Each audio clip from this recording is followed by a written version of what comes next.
Hey folks, Will Owen here, JetBoatPilot.com. Today we're going to show you how to install your marine mat RecDeck pads on the back of your Yamaha Waverunner. Let's get going. So to get started with your install, first let's talk about what comes with your RecDeck and what you're going to get with your new RecDeck pads from JetBoatPilot. You may see on your boat, on your ski, that it comes with a gray over black pad kit. That's going to require removal before you install the new RecDeck pads. When you get the kit from us, you're going to get these three pads you see here, so small, and large. You're also going to get a bottle of Primer 94 with a little handy applicator sponge. This is going to be used to improve the adhesion value on this ABS deck. All right, now let's move on to some items you're going to need to have for your install. You also notice we have a couple of colors kind of shown here. We have 3 colors available. You can find those on our website. But for items that you're going to need, for starters, you're going to need to clean and prep the surface once you have pulled off the old pads. We use acetone, but you can also use IPA. Rubbing alcohol is fine. You need to get you some kind of a terry cloth towel. We prefer either microfiber or terry cloth towels.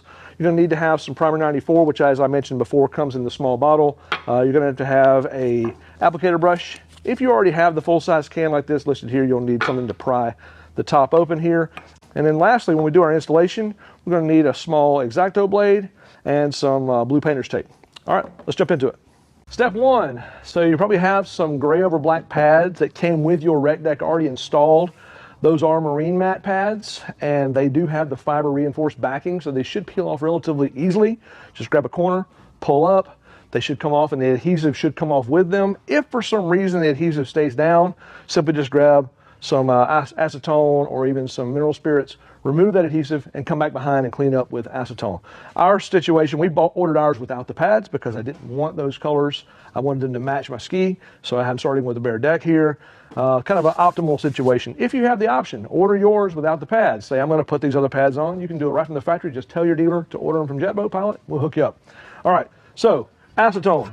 Be careful with this stuff. Probably need to wear some rubber gloves. You don't want to go around every corner, especially the edges. If you notice how I'm really kind of paying attention to the edges, because the edges is where we have our water seal. We want to make double sure that no water is intruding underneath the edges. Anywhere we're going to have any kind of break in the pad or whatever. So important all around, but especially the edges. You can be liberal with this stuff. Don't need to be stingy with it. I would be cautious not to spill it on vinyl or upholstery. Try to keep it away from things like that. We use acetone in the shop primarily because it dries quickly, but it's also really great at taking oils and greases off. So we always get a great stick, get a great bond. Installs stay permanently attached as long as you own the craft. All right, I have been thorough with my acetone. Because I have the larger can today, I'm going to use my larger can of Primer 94. The small bottle that comes with the kit, it's going to have a little applicator, so it's really easy to also apply and not have to really worry about getting on your hands. If you're using a can like this with a paintbrush, it is recommended that you use rubber gloves. Do this in a well-ventilated area. This stuff can be kind of strong.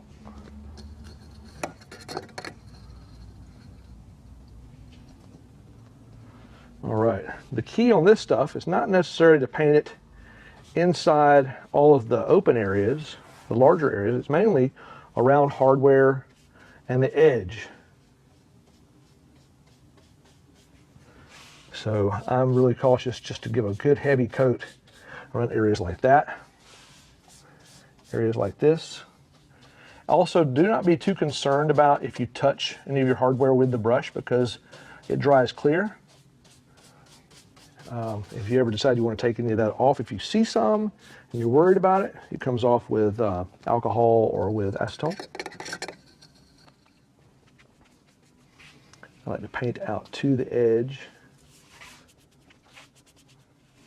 A lot of other installers won't use this, but we've been doing this particular type of installation, marine mat, sea deck, hydroturf, products like that for years, and this goes a long way to ensure that it stays adhered long into the future, not just day one, but on your 4th year, 5th year, 6th year. That water lock is super critical.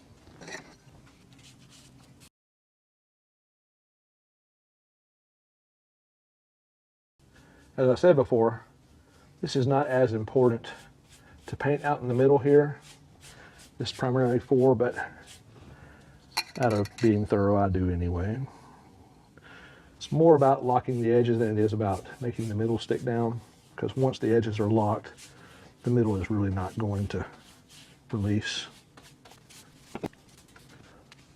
I did not paint underneath the handle here because there's no pads there, so I kind of left that alone. It should dry clear. We shouldn't see any evidence of it whenever it dries. All right, looks like we have properly primed. Now we're going to wait for it to dry. It should dry relatively quickly, although I did paint this pretty heavy, so maybe put a fan on it if you want it to dry a little faster. It'll dry a little faster that way. Once it's completely dry, we'll come back and start the process of attaching our new marine mat pads. Jet boats and PWCs is the only thing we really focus on. We buy jet skis and jet boats like this for the purposes of making video content as well as parts and accessories to make you a better boater. If you subscribe, you'll get notifications every time we drop a new video. Thanks. All right, so we finished our primer step. We've let it dry. We're going to go back probably after we're done with the installation and maybe clean up some of those areas with a little bit of acetone or alcohol, just because on this black surface it is a little bit visible, just looks almost like cloudy. So we'll do that last. But let's go into the next step here. We've already kind of got our pads out. We've oriented them where they're going to go. A couple of little smaller pads in the front, we'll do them last. This big pad here is going to be the one that's the most challenging. If you follow these steps, it's actually going to be pretty simple. First thing we'll do is we're going to flip it over. We're going to lay it on its back. Take your X-Acto blade and very carefully, can't stress this enough, really just want to make sure you got a good sharp blade and score the paper. Just do not cut the pad. Now that we've got the paper cut, we've already spliced it, so I'm going to lay it back down flat for now. This will be helpful in an upcoming step here.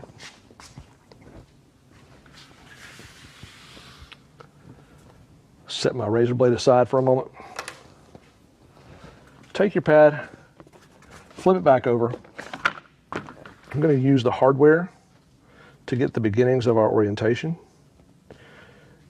Every bit of hardware should have roughly 1/8 inch offset around the hardware. Should be really close.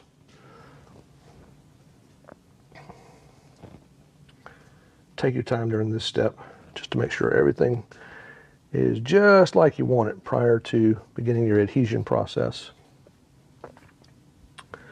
Up here at the top, it's going to be a little bit more than 1/8, but around this hardware, all these little rails, roughly 1/8. I spend most of my attention on these 4 kind of hold downs here because that's where you're going to be looking most often. And then out here on the edges, you can kind of look at it and fine tune if you need to. All right, that feels pretty good. Now what I want to do, I want to secure 50% of the pad over on this side. You can choose which side you want, doesn't matter. Just lock down 50% of the pad so it doesn't move. We're going to take our tape here.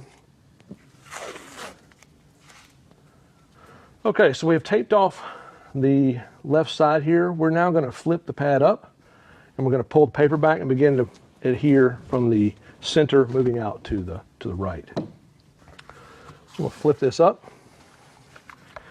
See how I pre-scored the paper? How that's really nice and already kind of handled there, saves us some time and makes it a little easier. Everything will lay nice and still. I'm going to start to pull this paper back.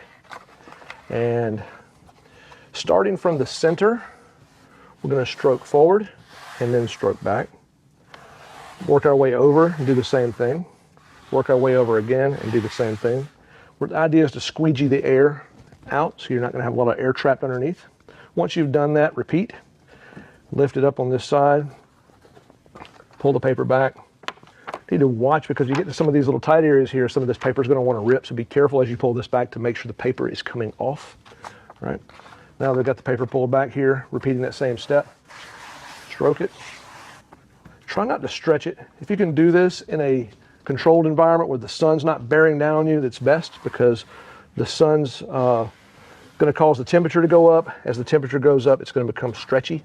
So it can get this dimension off if you begin to pull and tug. So do it inside or at least in a shady spot is helpful. That's your little pro tip for this video. Again, working my way from the center of each zone. Notice up here in the front, I've got this little guy here. It's kind of, the paper is kind of hanging out the front there. So what I'll probably do here is to take the paper and begin to kind of tug on it till it tears.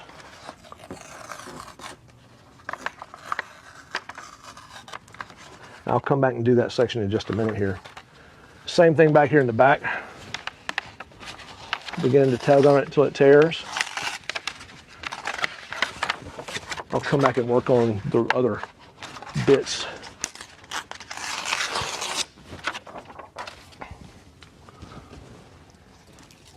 Now I'm just making sure that getting all the paper. Lightly press, make sure I'm squeegeeing the air out. We don't want to stroke it to where it's stretching. We just want to kind of lightly press it. Make sure everything's laying down where we began. This is where it's going to take a little more time.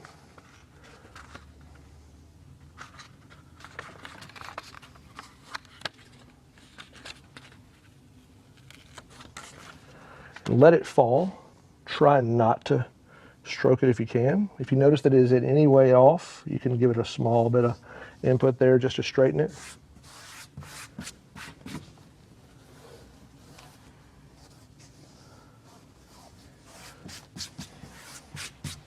We'll come back later and press those edges.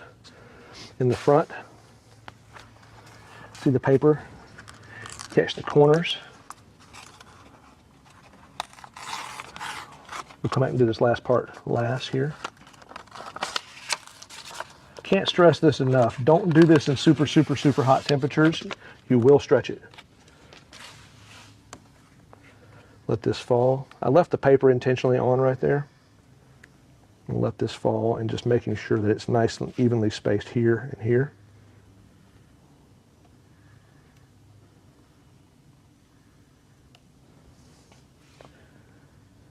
That looks pretty good. I'm just lightly pressing for the moment, just kind of squeegeeing the air out. I'll come back and press hard in a moment. All right, last little bit here. Paper.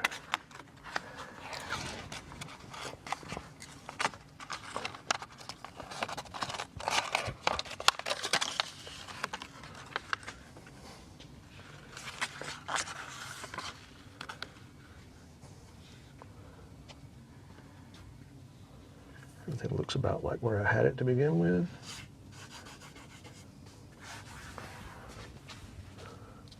Everything looks dead straight there. Stroke the air out of it. Come back with this last bit. And now we're just looking for orientation in relation to this little rail here.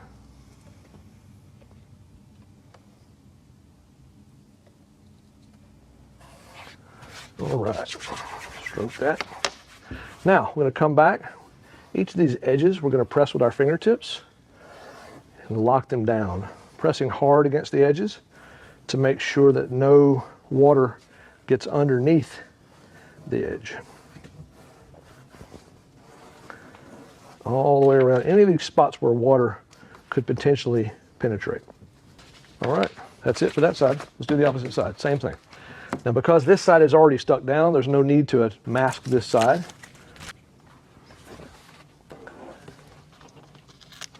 Lifting, find the paper, make sure you get all the paper out. No paper gets left behind. Pull it back about 3 inches or so. And then from the middle, press from the middle and stroke the air out.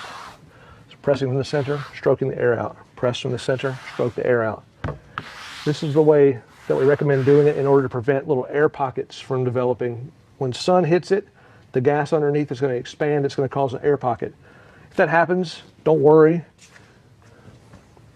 Get you an X-Acto blade like this. Following the brush pattern, align your blade with the brush pattern, pop it, and let the air escape. Once the air escapes, then press it firmly. It'll drop down. If you do this install the right way, you won't experience that. But if you do experience that, a little pro tip for you there to help you get rid of that air bubble. Start in the middle, Work our way up.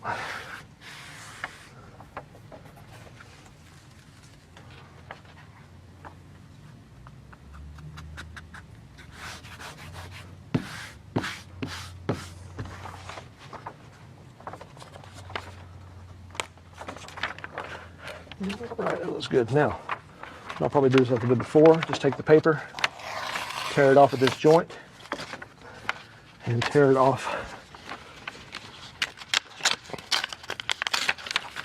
this joint.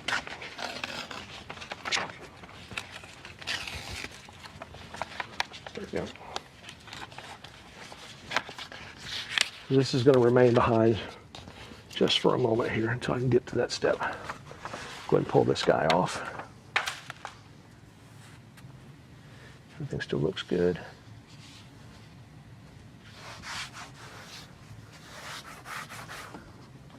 Feels good there. Good.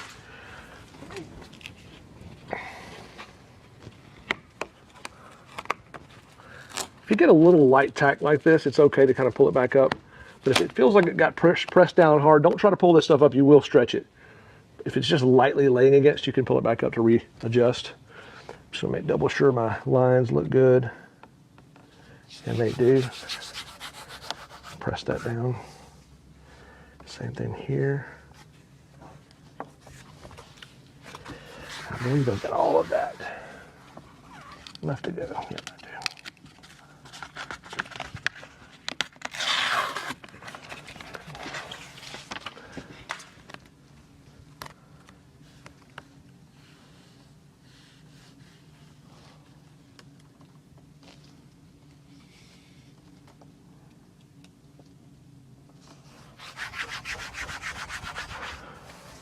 Good there. These two are good. Being cautious to get all the paper. Don't leave paper behind. It will happen. You'll hear something tear and you'll go, oh God, what was that? That's paper you left behind. Hard to get it out once it's back in there. All right, once you got that going where you want it,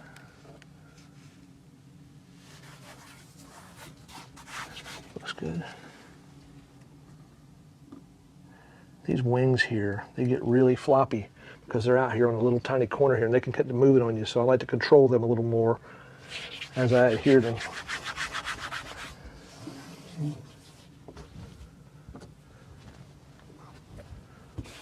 All right, last one.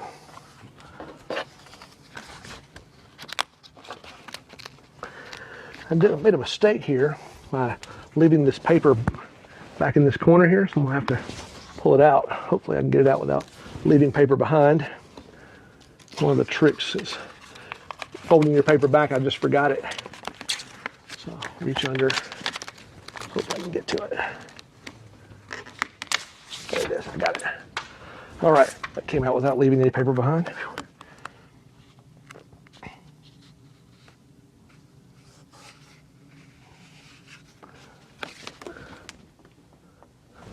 All right, that looks good there. Stroke it here.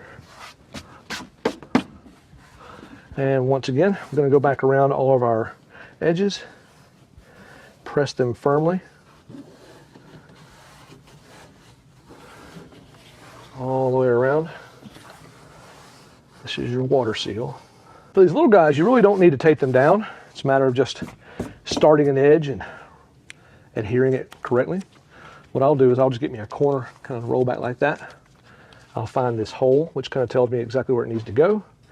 Then I'll orient it to where all of the edges are kind of the same distance, you know, this little edge to that edge, to make sure they're all even. The hole should be somewhat center, but it may not be exactly center. Really what's more important is how does this line look in relation to that line? That's more important to me.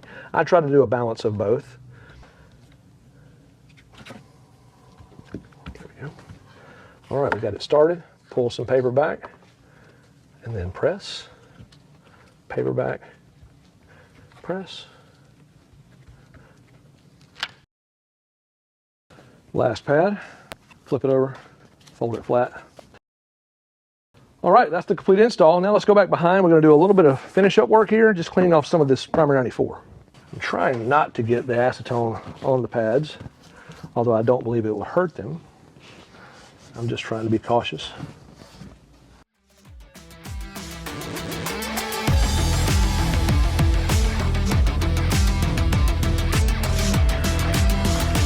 Well, that wraps up the installation video for the marine mats on your RecDeck for your Waverunner. If this video has been helpful to you, I want to ask you a favor. Bomb the like button below. That really helps us quite a lot, helps others find our videos on our channel. We appreciate you watching. Have a great day.